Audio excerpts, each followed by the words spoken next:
At 2:30 p.m. in the Korean Demilitarized Zone, the afternoon sun was bright and clear, and visibility was perfect on the South Korean side of the border.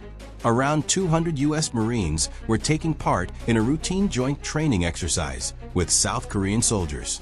The drill was defensive and standard, focused on coordination and readiness, and it was happening about 500 meters from the DMZ line. There was no tension in the air, no alerts, and no warning signs of danger. Suddenly, without any notice or provocation, North Korean artillery opened fire. 18 170mm self-propelled artillery guns fired from hardened positions across the DMZ. In just 90 seconds, 7 shells landed directly on the training ground. Explosions tore through the area, destroying equipment and throwing dirt and metal into the air. 6 U.S. Marines were wounded and 4 South Korean soldiers were injured. The message from Pyongyang was loud and clear. North Korea wanted to show it could strike anywhere, anytime, even directly at American forces. North Korea believed this would be treated like previous incidents along the border. Fire a few shells, create fear, raise tension, then wait for protests and condemnation. In the past, these situations usually ended with strong words from Washington, statements from the United Nations, and then a slow return to normal. Pyongyang assumed this would be no different. But this time, North Korea made for serious miscalculations. First, those Marines were not alone, and powerful U.S. air assets were already nearby. Second, U.S. Army counter-battery radar was tracking every North Korean artillery position in real time. Third, the attack happened in full daylight, giving perfect visibility for identification and response. Fourth, U.S. and South Korean forces had been waiting for years for legal authorization to permanently neutralize those artillery threats. The moment the shells hit American Marines, that authorization was effectively triggered. What followed was not a warning or a protest, but the beginning of the largest coordinated counter-artillery response ever carried out on the Korean Peninsula. The attack that North Korea thought would last seconds instead changed the military balance along the DMZ in minutes. Those 7 shells did more than injure troops. They crossed a line that had held for decades. What happened next reshaped how artillery threats near the border would be handled forever. This was not just another border incident. This was the moment the rules changed.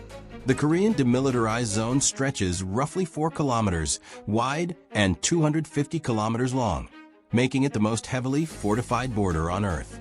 On the northern side, North Korea has positioned more than 13,000 artillery pieces and rocket launchers. Many of these weapons are aimed directly at Seoul, which sits only about 50 kilometers away and is home to more than 30 million people.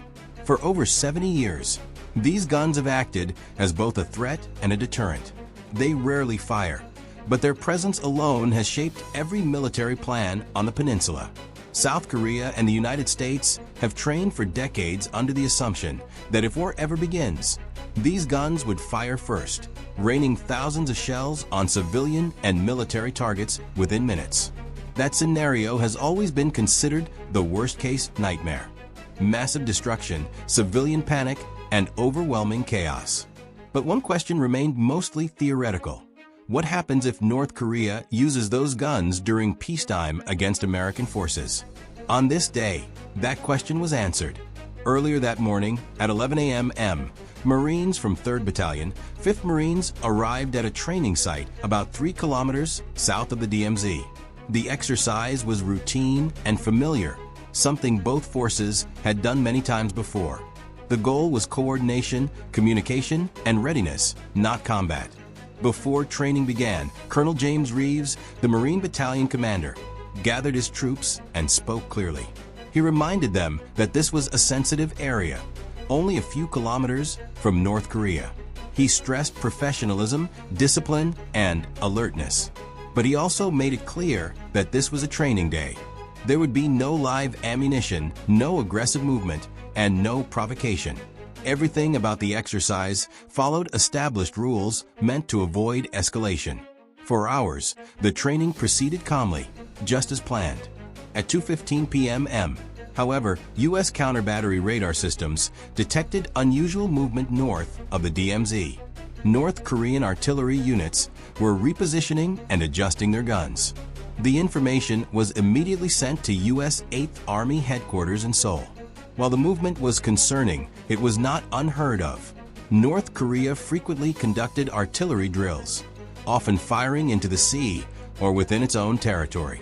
At first, analysts believed this might be another routine exercise designed to send a political message. At 2:28 p.m., the situation became more serious. 18 North Korean 170mm self-propelled artillery guns rolled into clear firing positions. These weapons have long range and heavy firepower, capable of striking deep into South Korean territory. Observers noticed that the gun barrels were elevated and pointed south, directly toward the training area. South Korean observation posts immediately reported this to command, flagging it as highly unusual. Still, the Marines on the ground continued training, unaware that they were now directly in the line of fire. At 2:30 p.m., the artillery fired. The sound came first, followed by the shock waves. Shells arced over the DMZ and slammed into the training ground. The first explosion landed about 200 meters from Marine positions, throwing debris into the air. The second landed closer. The third struck the equipment area directly, destroying gear and vehicles. Marines instinctively dove for cover as training turned into survival. More shells followed. One exploded near a Marine squad, sending shrapnel in every direction. Body armor saved lives, but 6 Marines were wounded.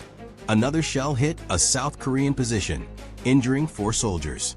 Then, just as suddenly as it began, the firing stopped.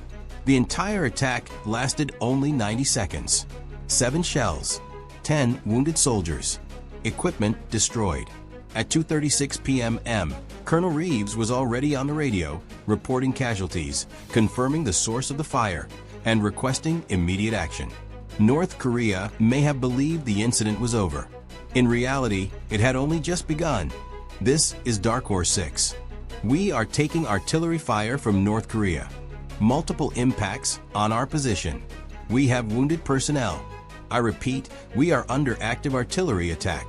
Request immediate medical evacuation and authorization for counter-battery fire. The radio call went out while dust and smoke were still hanging in the air. Wounded Marines were being dragged to cover. Medics were already working, stopping bleeding, checking for shrapnel wounds, keeping everyone alive. The situation was serious, but controlled. Training took over. Everyone knew their role. Only 20 seconds later, the reply came back from U.S. 8th Army headquarters in Seoul. Dark Horse 6, this is 8th Army. Medevac inbound. Counter-battery authorization approved. You are cleared to engage. Execute immediately.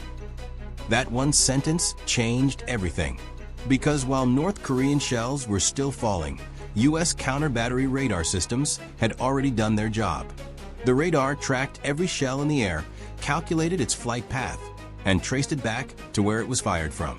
In seconds, the system identified every single North Korean artillery gun involved in the attack. 18 firing positions, exact locations, GPS coordinates locked with precision. At 2:37 p.m., 8 AH-64 Apache attack helicopters, sitting on standby just 3 kilometers away, received the data. Pilots saw the targets appear on their screens. Orders were clear and final. All Apache flights, weapons-free. Targets are North Korean artillery positions. Hellfire missiles authorized.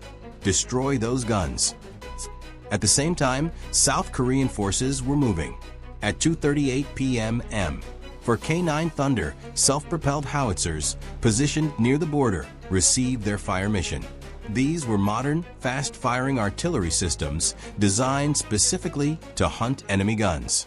K9 batteries engage designated targets. Counter-battery fire authorized. Suppress and destroy.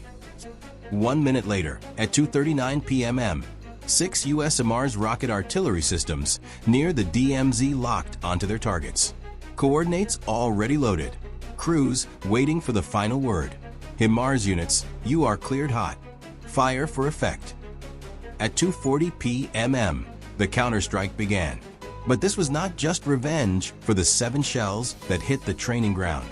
This was something much bigger. For years, US and South Korean intelligence had mapped every North Korean artillery position in this sector of the DMZ. Every bunker, every tunnel entrance, every ammunition depot, every command post. They knew this ground better than North Korea did. Within a 40-kilometer zone, intelligence had identified 9 major artillery bases, 73 individual artillery pieces, 15 ammunition storage facilities, and 6 hardened command bunkers. All of them were now authorized targets. Orders from U.S. Indo-Pacific Command were direct and unmistakable. Eliminate the North Korean artillery threat in this sector. Permanent suppression authorized. At 2:41 p.m., the first wave hit. Apache helicopters launched 18 AGM-114 Hellfire missiles. Laser-guided, precision weapons. Each missile locked onto a specific artillery piece that had fired at the Marines. Seconds later, the missile struck. Direct hits, massive explosions. The ammunition inside the North Korean howitzers detonated instantly. In less than 5 seconds, all 18 artillery guns that fired on the Marines were destroyed. Crews were killed instantly. Vehicles burned. There were no survivors at those positions. But the operation was far from over. At 2:45 p.m., 6 U.S. Air Force F-16 Fighting Falcons arrived over the DMZ from Ozan Air Base. Each jet carried 4 laser-guided bombs. Their mission was not just the guns, but the entire artillery network supporting them. Viper flights, you have 9 targets. Artillery complexes Alpha through India. Cleared hot. Destroy all structures. At 2:46 p.m., bombs were released. Bright afternoon sunlight gave perfect visibility. Guidance systems locked on without error. Artillery Base Alpha, 6 kilometers north of the DMZ, was hit first. It was the command headquarters for this sector. For bombs struck at the same time, the command bunker collapsed. Barracks were flattened. The ammunition depot exploded in a massive fireball that could be seen from 20 kilometers away. At 2:47 p.m., Artillery Base Bravo was destroyed. Another 4 bombs slammed into maintenance facilities and storage bunkers. 15 artillery pieces under repair were completely wiped out. At 2:48 p.m., South Korean F-15K Strike Eagles joined the attack. 8 aircraft, each carrying 8 precision JDM bombs. Together, they released dozens of guided weapons onto artillery sites and support facilities across the sector. At 2:49 p.m., Artillery Base Charlie, a massive ammunition storage complex, was hit by 8 dams. What followed was catastrophic. Thousands of stored artillery shells detonated in a chain reaction. A towering explosion rose into the sky. Seismic sensors in South Korea registered the blast as a magnitude 2 event. In just minutes, a section of North Korea's artillery threat along the DMZ had been erased. And all of it began with 7 shells fired at a Marine training exercise. What followed was described by seismic sensors as a small earthquake. The entire North Korean facility simply stopped existing. Where a hardened artillery base once stood, there was now a crater nearly 50 meters wide. Concrete, steel, vehicles, ammunition, everything was gone. There were no structures left to identify. No survivors. Just scorched earth and smoke rising into the sky. At 2:51 p.m., U.S. HIMARS rocket systems fired a second salvo. 8 more rockets launched in quick succession. This time, the targets were North Korean artillery tunnels. North Korea hides many of its artillery guns inside tunnels carved deep into mountains. The guns roll out, fire, and then roll back inside for protection. It is a system designed to survive airstrikes. HIMARS was designed to defeat exactly that tactic. The rockets struck the tunnel entrances with pinpoint accuracy. The mountain entrances collapsed inward. Rock, concrete, and steel caved in. Artillery guns inside were trapped. Crews were buried alive. Those weapons would never fire again. At 2:53 p.m., 8 more Apache helicopters arrived, bringing the total to 16. They worked in pairs, flying low and slow, hunting targets one by one. Hellfire missile after Hellfire missile launched. Each strike destroyed something specific: an artillery gun, a bunker, a command post, a radar node. There was no rush, no waste. Every missile had a purpose. By 2:55 p.m., the fight reached another level. A U.S. Air Force B-1B Lancer bomber was already orbiting high above at 30,000 feet. It received final targeting data. Bone 01, you are cleared. Target package hotel through India. Artillery bases 8 and 9. JDAM release authorized. Moments later, 16 GBU, 31 bombs were released. Each bomb weighed 2,000 pounds and was designed to destroy hardened underground targets. At 2:57 p.m., North Korean artillery base hotel, built into a fortified mountain complex, vanished. Underground bunkers collapsed. Command centers were crushed. Artillery positions were buried. The mountain itself was reshaped by the explosions. At 2:59 p.m., Artillery Base India was hit. The final target. 16 more bombs struck almost simultaneously. When the dust cleared, the base no longer existed. By 3 p.m., all 9 North Korean artillery bases in this sector of the DMZ had been struck. But the operation was still not finished. At 3:02 p.m., Apache helicopters began secondary strikes. Observation posts were destroyed. Radar installations were wiped out. Communication towers collapsed. Anything that could spot targets or direct artillery fire was eliminated. At 3:05 p.m., South Korean K-9 Thunder howitzers fired their final salvos. Counter-battery fire continued against any remaining North Korean guns. Precision 155mm shells landed exactly where needed, ensuring no return fire was possible. At 3:08 p.m., 6 U.S. Air Force A-10 Thunderbolt II aircraft arrived. The Warthogs. Their mission was simple: destroy anything trying to escape or reinforce the area. Their 30mm GAU, 8 cannons opened fire. Maverick missiles launched. Any North Korean truck or armored vehicle caught in the open was destroyed instantly. At 3:12 p.m., the final air strikes ended. U.S. and South Korean aircraft turned back toward their bases. At 3:15 p.m., 15 minutes after North Korea fired its first shell, Operation Steel Thunder was complete. The numbers told the story. More than 230 precision-guided munitions delivered. 18 Hellfire missiles fired. Over 100 artillery shells launched. 72 HIMARS rockets used. 9 North Korean artillery bases destroyed. 73 artillery guns eliminated. 15 ammunition depots obliterated. 6 command bunkers collapsed. 18 observation posts destroyed. 18 radar installations eliminated. Estimated North Korean casualties: 67 personnel, artillery crews, commanders, and support staff. Allied losses: 0 combat fatalities. 6 U.S. Marines wounded in the initial attack. 4 South Korean soldiers wounded. All evacuated safely. All recovered. No aircraft lost. No artillery systems damaged. No casualties during the counterstrike.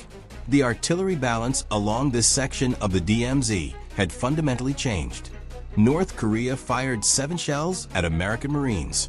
15 minutes later, they had lost 9 artillery bases and 73 guns. Permanent losses. These bases cannot be rebuilt quickly. These weapons cannot be replaced easily. The crews cannot be trained overnight. Years of artillery capability were erased in minutes. Within hours, North Korean state media responded. The Korean Central News Agency reported a completely different story. According to them, the heroic Korean People's Army had conducted a routine artillery drill. They claimed American forces were conducting illegal and provocative war games near the sacred border. They admitted only minor equipment damage caused by American aggression. There was no mention of destroyed bases. No mention of casualties. No admission they fired on U.S. Marines. A total denial of reality. But the satellite images told the truth. And so did the silence along the DMZ that followed. Satellite images told the real story. Commercial satellites, the kind anyone can access, photographed the destruction in clear detail. 9 North Korean artillery bases were visible from space, burning or completely collapsed. Bunkers were crushed. Ammunition depots were reduced to craters. Artillery positions were shattered beyond repair. The Pentagon did not even need to release classified imagery. The damage was so large and so obvious that it could be seen from orbit by civilian satellites. The U.S. Department of Defense issued a short and direct statement. North Korean forces fired artillery at U.S. Marines conducting authorized training on South Korean territory. The United States and South Korea responded by eliminating the threat. 9 North Korean artillery installations no longer had the capability to threaten Allied forces or South Korean civilians. There was no dramatic language, no exaggeration, just facts. The global reaction was calm and measured. Headlines around the world were simple. North Korea fired on U.S. Marines and lost major artillery bases in a counterstrike. The DMZ artillery exchange ended in a decisive Allied victory. North Korean artillery positions were destroyed after firing on American forces. There was no confusion about what had happened. South Korea's response was especially important. The president of South Korea addressed the nation and said, "For decades, North Korean artillery has threatened our capital. Today, our forces, alongside our American allies, demonstrated that these threats can be eliminated. Seoul is safer tonight than it was this morning." That statement mattered. For 70 years, North Korean artillery aimed at Seoul had been South Korea's greatest fear. The idea that millions of people could die in minutes had shaped every security decision. Operation Steel Thunder proved something new. Those guns can be found, they can be targeted, and they can be destroyed quickly and precisely.